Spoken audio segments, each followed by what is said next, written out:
Bonjour, je suis Gaëlle Schmitt, je suis arrivée première de ma promo de pneumologie à Paris aux ECN 2012.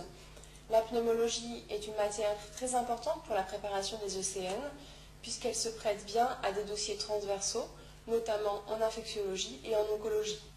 Les pathologies respiratoires sont également très souvent intriquées aux pathologies cardiovasculaires. Je vais vous présenter un dossier type tel que vous pourrez les rencontrer dans les conférences de 100% ECN.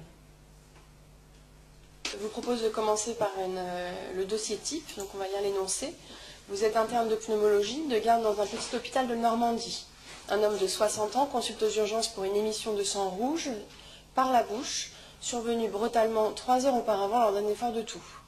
Il est fumeur actif, 70 paquets années, une consommation d'alcool à une bouteille de vin par jour. Il a travaillé toute sa vie dans une usine automobile, donc potentiellement une exposition professionnelle. Il présente comme principaux antécédents un diabète de type 2 sous biguanide, une hypertension artérielle et a bénéficié de la pose de 2 stents pour un problème au cœur selon le patient. Il est traité depuis 2 ans pour une dépression. Donc, les points clés de cet énoncé, c'est donc une hémoptysie brutale, un patient qui est alcoolotabagique de façon active, donc il faudra penser à l'arrêt du tabac, une potentielle exposition à l'amiante, un monsieur qui est donc coronarien avec ses 2 stents, et un monsieur traité pour dépression. Question 1, comment évaluez-vous donc la gravité de cette hémoptysie? Le taux d'hémoglobine et la tolérance hémodynamique en fait ne sont pas considérés comme des signes de gravité à proprement parler, puisque ce sont des événements qui surviennent très tardivement dans l'hémoptysie. Et donc vraiment les signes de gravité à rechercher sont d'une part la quantité, donc le volume, mais également la durée depuis quand le patient crache, la tolérance respiratoire, qui s'évalue donc par les signes de lutte respiratoire, par la saturation en oxygène et par les gaz du sang.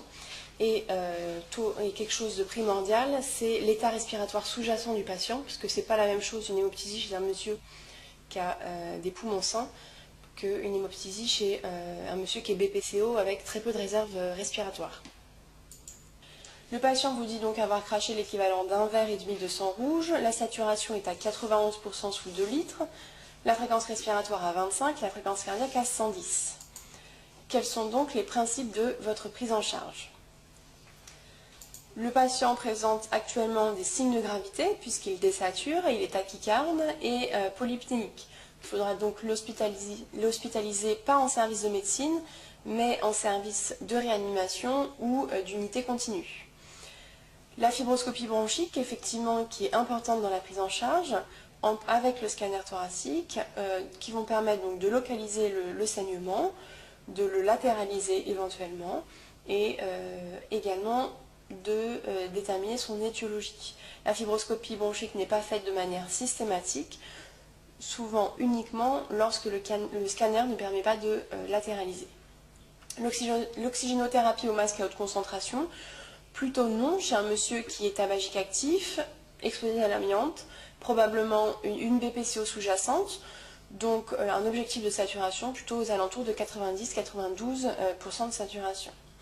Les hémoptysies, ça peut potentiellement être grave et ça doit se transférer dans un centre de référence qui dispose d'un plateau de radiologie interventionnelle et proche d'un service de chirurgie thoracique en cas d'hémorragie massive.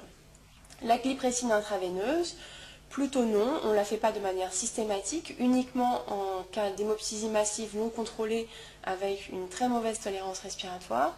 Il faut savoir que son effet dure environ 6 heures, vasoconstricteur, et que donc ça peut gêner la réalisation d'un geste de radiologie interventionnelle.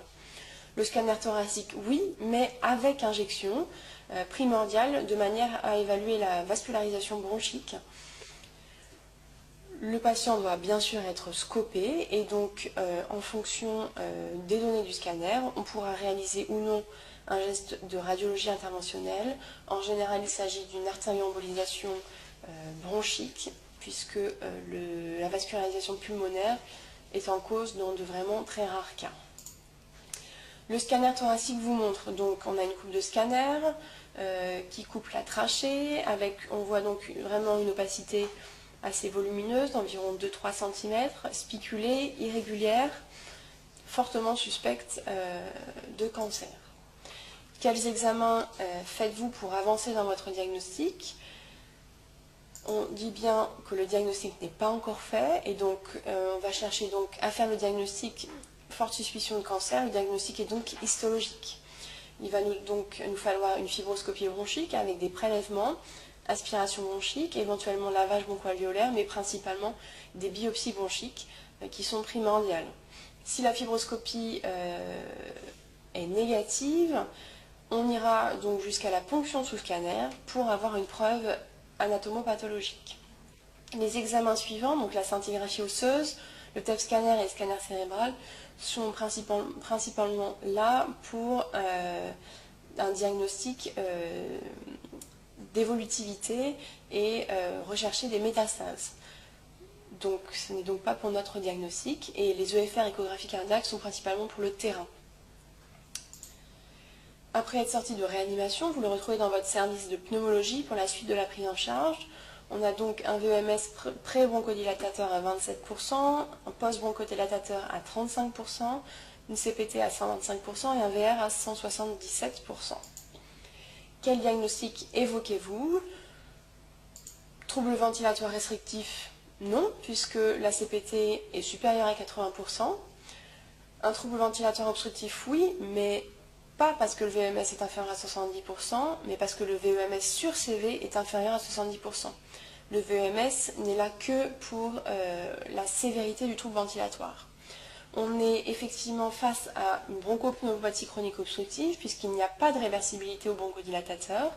La réversibilité étant définie par une augmentation du VEMS de plus de 200 ml et de plus de 12%.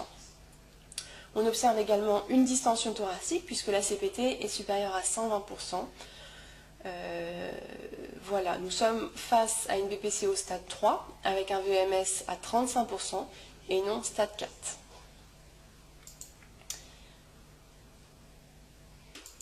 Voilà. Le bilan retrouve une lésion pulmonaire, donc lobaire supérieur gauche, à type de carcinome épidermoïde, associé à des adénopathies de la loge de Barretti et des adénopathies médiastinales gauche. Sur le bilan d'extension, on a donc des lésions fixantes au TEP au niveau hépatique et 4 lésions intracérébrales d'allure secondaire. On est donc face à un cancer qui est multimétastatique, donc de stade M1, également M3, puisqu'on a des adénopathies qui sont bilatérales. On est donc face à un stade 4. Quel traitement antitumoral allez-vous lui proposer? Donc on va donc stade 4, le principe de la prise en charge est donc à base d'une chimiothérapie à base de platine. La radiothérapie thoracique n'est envisagée que dans les cancers bronchiques d'un petite cellule localement avancés. Pareil pour la radiochimiothérapie. Bien sûr, on ne peut pas envisager une chirurgie de la lésion primitive puisque le patient est métastatique. On va également envisager, du fait des lésions intracérébrales, une radiothérapie cérébrale, mais par contre pas de traitement antiépileptique prophylactique, uniquement si le patient est symptomatique. La recherche de la mutation GFR, plutôt non, puisqu'elle se fait principalement sur les cancers non épidermoïdes, donc les adénocarcinomes et les cancers à grandes cellules. Vous décidez donc de lui administrer une chimiothérapie par carboplatine et gemcitabine. Quelles sont les complications que vous pouvez attendre? Donc, les complications sont de l'ordre de deux types, des complications qui sont communes à toutes les chimiothérapies et des complications qui sont plutôt spécifiques à tel ou tel type de chimio. Là, on a donc dans nos propositions des complications qui sont communes, à savoir l'alopécie, la mucite, les troubles digestifs à type de nausées, vomissements, et des complications qui sont spécifiques, principalement au sel de platine, avec la neuropathie périphérique, l'insuffisance rénale et la surdité. Les cardiomyopathies sont plutôt dans les chimiothérapies à base d'anthracycline. Voici un tableau récapitulatif donc, des toxicités communes où on retrouve nos 3 symptômes. En plus, il faut bien penser aux toxicités hématologiques avec la pancytopénie, voire l'aplasie qui peut être fébrile et donc le haut risque d'infection. Également, penser à la toxicité gonadique et la tératogénicité chez les patients qui sont en âge de procréer. Ensuite, on passe aux toxicités qui sont spécifiques du cisplatine, où principalement on a donc l'insuffisance rénale, l'atteinte neurologique et l'atteinte auditive. Ne pas oublier également la tératogénicité. La gemcitabine a principalement peu de toxicité spécifique. Il s'agit principalement des toxicités qui sont communes à toutes les chimiothérapies. Quelles autres démarches allez-vous entreprendre? Bien sûr, là on a parlé du traitement antitumoral. Il ne faut pas oublier qu'il y a d'autres mesures à prendre. Nous avons donc la prise en charge nutritionnelle, bien sûr, la prise en charge psychologique, que ce soit du patient ou de son entourage. La déclaration en ALD, je vous rappelle que vous êtes donc pneumologue en hôpital. Donc la déclaration en ALD est normalement faite par le médecin traitant. Il faudra par contre probablement faire une déclaration de maladie professionnelle avec un dossier du fonds d'indemnisation pour les victimes de l'amiante et ne pas hésiter à proposer l'inclusion dans un protocole de recherche qui est primordial pour faire avancer les traitements antitumoraux. Vous conseillez aux patients d'arrêter de fumer. Quels sont donc les principes de votre prise en charge? Des principes, des traitements qui sont médicamenteux mais également non médicamenteux, une évaluation donc, de la dépendance nicotinique par le test de Fagerström, on propose un contrat thérapeutique avec d'un point de vue thérapeutique une substitution par un nicotinique. La cigarette électronique ne peut actuellement pas être proposée comme aide à l'arrêt du tabac puisque nous n'avons pas suffisamment de recul. La varénicline est contre-indiquée chez ce patient parce qu'il est atteint d'une dépression. Il faut également penser aux thérapeutiques non médicamenteuses, à savoir la thérapie cognitivo-comportementale et le soutien psychologique. Voilà pour ce dossier.